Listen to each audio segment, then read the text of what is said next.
And welcome to this week's Artist on Art. I've got a great show set up today. I've got two wonderful artists, activists, educators in the house. Laura Wright is here to talk to us about her work at Radido. And then we've got, I know I'm giving it a little of a, there you go. A little fun because we've got Catalina Giraldo here in the house. Laura, thank you so much for coming. Thank you. Oh, and Catalina, this is so exciting for me. I love interviewing the DANMites, and thank you for coming up. Thank you for inviting us. Oh, too. My pleasure. I'm having a little disk error. So, this is the third week in the series of Digital Arts and New Media MFA graduates coming on to talk about their work. This is, I think, the fourth year in a row that I'm doing this. I started it in 2009, so this is 2013, and it's just been wonderful to learn about your work. And I want to thank you both because I think this is it can be very stressful as well as successful time. But it seems like the stress could just be over the top. This is your last quarter here at UCSC, and so thank you for coming on. Let's start with you, Laura Wright. Laura, you come kind of fully formed as an artist already to the DANM program, wouldn't you say? I have a large studio background. I don't know if I don't think you can ever be fully formed. You're right. But, maybe when you're 80 or something. Yeah, but I'm working there. I'm getting to that point. I've done a lot of shows and I've made.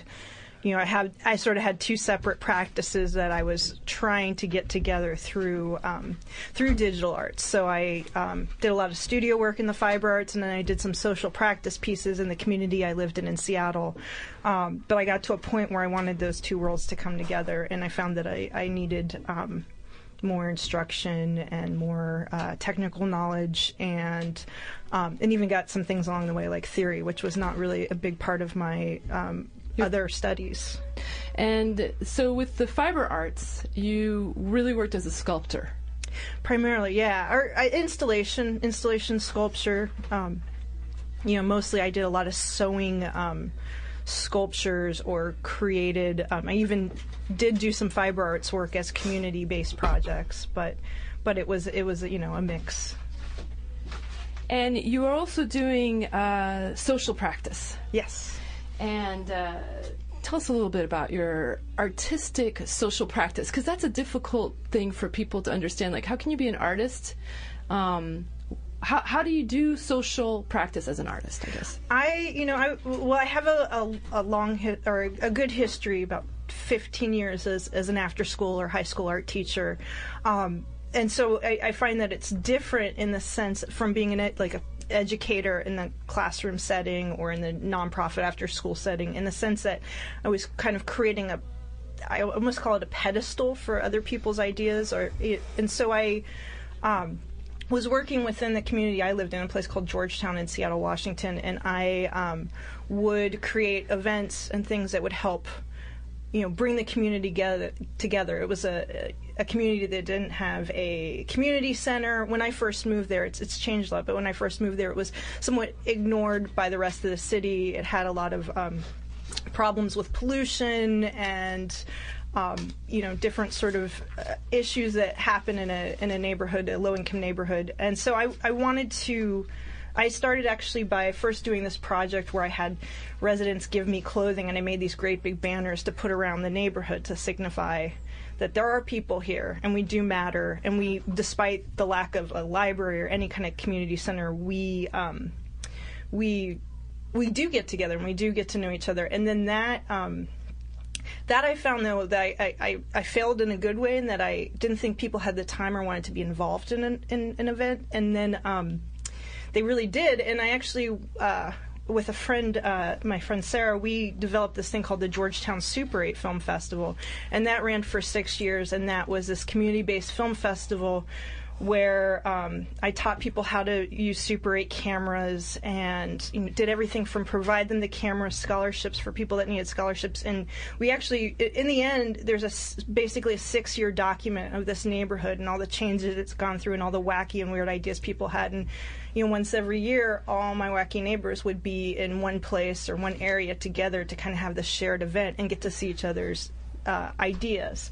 And so I feel like that's it's not like a normal film festival. Anyone who made a film was in. So I consider that a social practice event because it was developed around this idea of a shared common experience. Right. And Super 8. Like, how fun is that? What a throwback. Is there a lot of Super 8s around? Is it? I actually found a lot. A lot of people had it. Unfortunately, Kodak just stopped this beautiful color. I just found this out the other day, and it broke my heart. They stopped making this color film that they had just developed. But you can still get black and white film. And oddly enough, Seattle's kind of a big film town. And there's like maybe 3 places left in the country to get Super 8 film developed, and one was down from about 5 miles down the road from where I lived on the other side of Boeing Field. So it was this kind of weird, like, everything, yeah. And you can still, you still find I find the cameras in the thrift store all the time. I actually did my first project in the digital arts program with Super 8. So, excuse my ignorance on using these older technologies in today's day, but how did you edit it then? Did you actually cut it? Yeah. You cut it and you use a razor and you tape it together? I have a nice glue splice thing because I've been into Super 8 since college, so I actually have some decent gear to edit. In the film festival, though, because the editing process is really prohibitive, and we weren't dealing, like, I actually have everything transferred digitally, and I have DVDs from these, but people didn't get to edit. That was part of the sort of leveling the field thing, is you had to shoot everything in camera, and accept your mistakes and really plan out shots. And people did some crazy elaborate things with this severe constraint of, like, I have one shot and I have to do this sequentially. But it also makes it easier too, because when you get into editing, you could stare at a monitor for hours and get like a minute, half a second done. Easy. Yeah. So how would you transfer the Super 8 film to digital, to the CDs? The first year, DVDs. I just threw it up on a screen and sat there with a video camera. But there's actually a guy in Seattle that would transfer. There's this what are they called? Seattle Motion Picture, I think is the name of Ron's company, and so they deal with old equipment and transferring, and they have all all the stuff to do that. But that's still one of the easiest way of doing it, folks. If you're like in need of a VHS or some old obsolete technology that you can still play somehow, just videotape it with your phone or something. Yeah. And get it. Just try to be steady, of course. Now you're moving from Super 8, Laura Wright, graduating DANM MFA student. You're going to what you call now Radido. Yeah. Tell our dear audience, what is Radido? It's an interactive sculpture or installation that uses CB radios to allow people to communicate with each other. And then also crystal radios too are involved, which is the sort of old school. I think the Boy Scouts still has like a crystal radio badge, and crystal radios are radios that run without power. It's actually powered by AM waves, and do they have like quartz? Is that the crystal? It is. I'm using a geranium diode, which is a very kind of similar thing. But they used to have crystals, and people actually used to be like in World War II. They'd make them in their the foxhole and to listen to what was going on. So you can make it. I have not made one with like the really bare bones materials that they used, but I'm cheating and using a geranium diode, but it's okay. But you go right ahead, Laura. But I'm dealing with radio technology, really kind of older radio technology to highlight or to allow people to communicate in an old but seemingly new way, in a slower way that's kind of more chance. It's an open signal as opposed to our phones and texting, and like some of the other pieces I've done here, it kind of meditates on communication and how we've sped things up, but in some ways communicate less effectively. And this piece hopefully is both fun and thoughtful, and is a way for going to be CB radios, sort of an installation on the second floor of the DANM building. The dark building, sorry. Thank you. It is overrun by Dynamite, though. Yes, we forget. It's not our building. It is our building. But in the dark building on the second floor, there'll be CB radios, and you'll get to use them. And actually, it's a great spot because you face out towards the to the bay, so you have this great view. But down below, outside in the grass, I'm making a structure where there'll be 3 more CB radios, so that you can.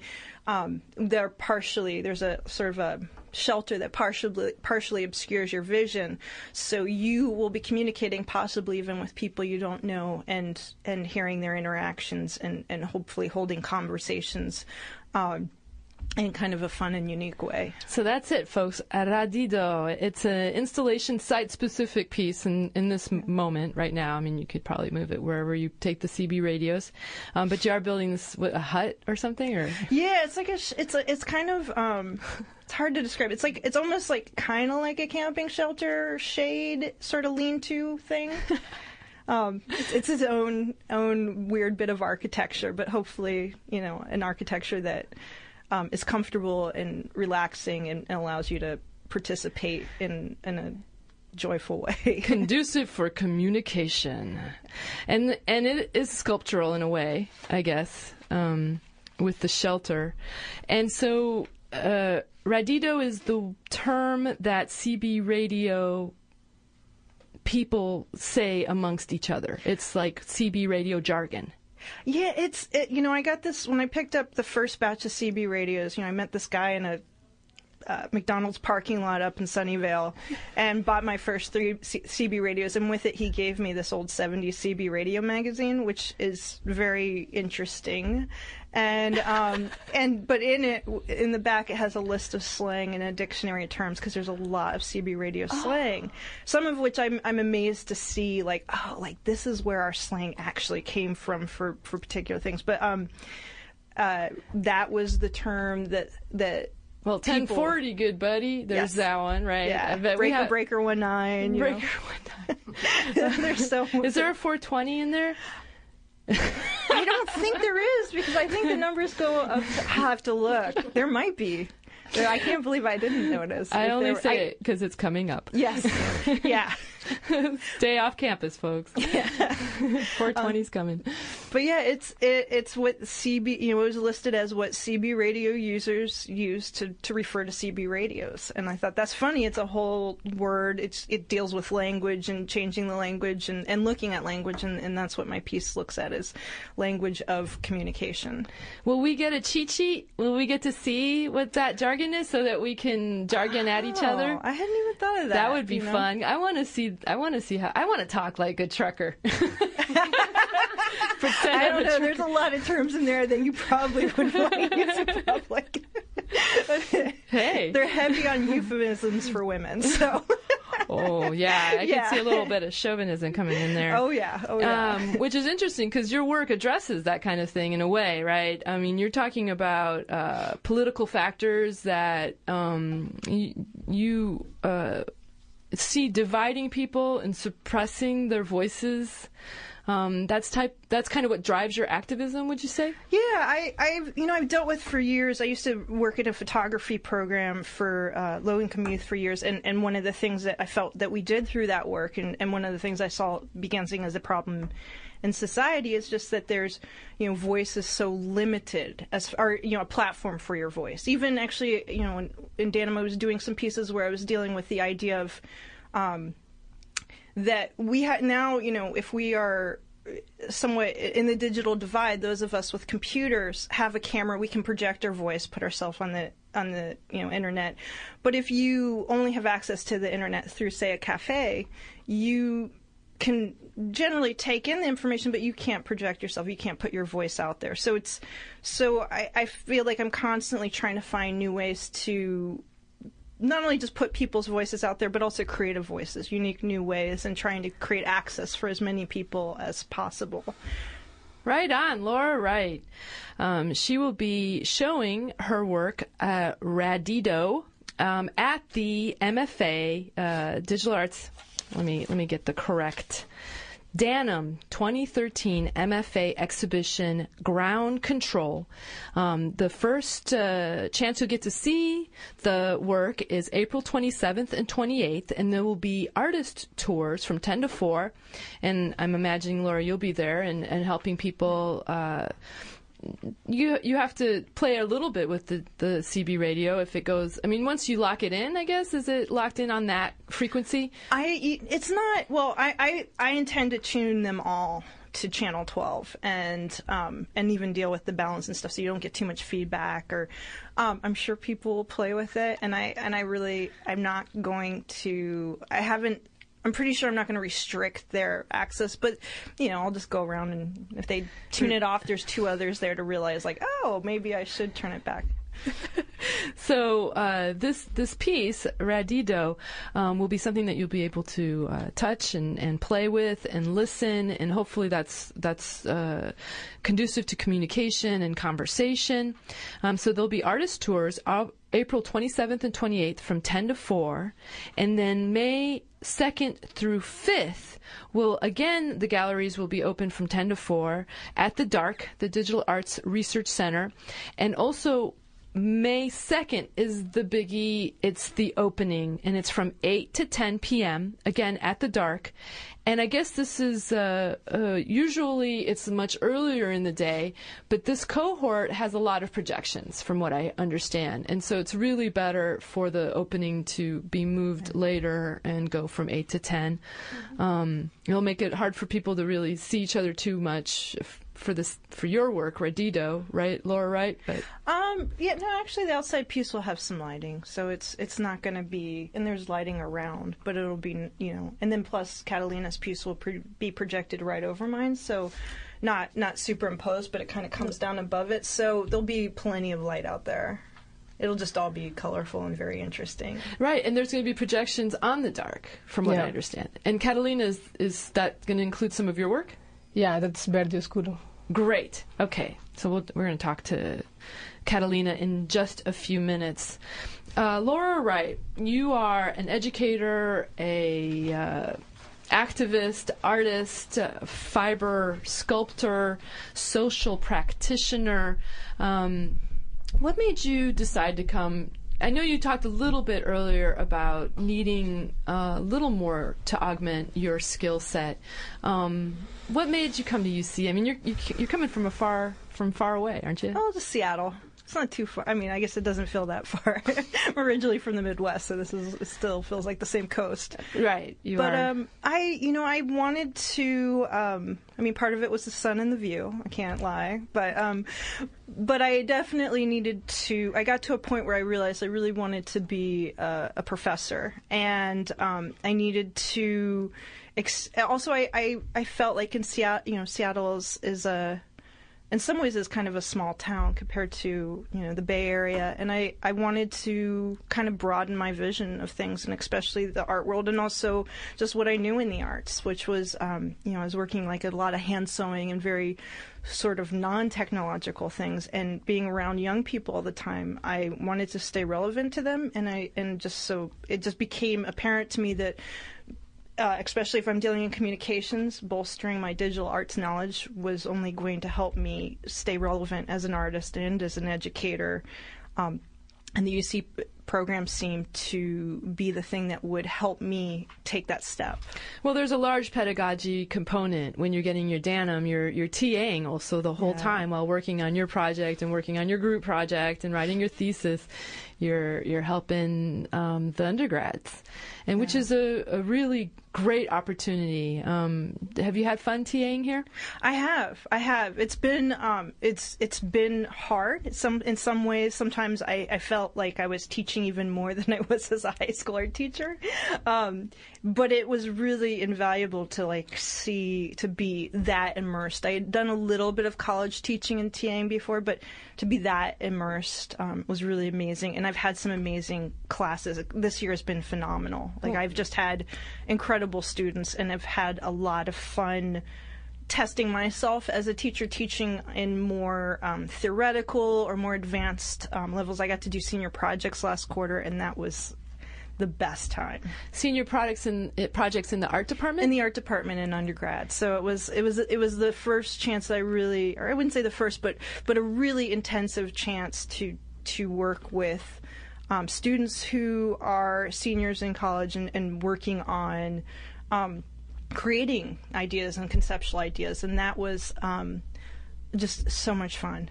And really, the art department here is pretty amazing, and so it was a lot of fun to be involved with that. So, Laura C. Wright, where would someone be able to find you online? I have a website. It's lauracwright.com. Also, if you go to the DANM website, you will. I'm also listed there under current students, but I do have the lauracwright.com website. Right, and it's Laura LauraCWright, lauracwright.com, and you have quite a bit of portfolio work up on your website. You've also had a lot of gallery exhibitions. You've done really well. Thanks. Yeah, I mean, I was impressed, Laura. I'm not that hard to impress, though, I guess. Laura C. Wright, artist educator. Come out and see her work, Radido, this coming April 27th and 28th. And then also May 2nd through 5th as a part of the DANM 2013 MFA exhibition.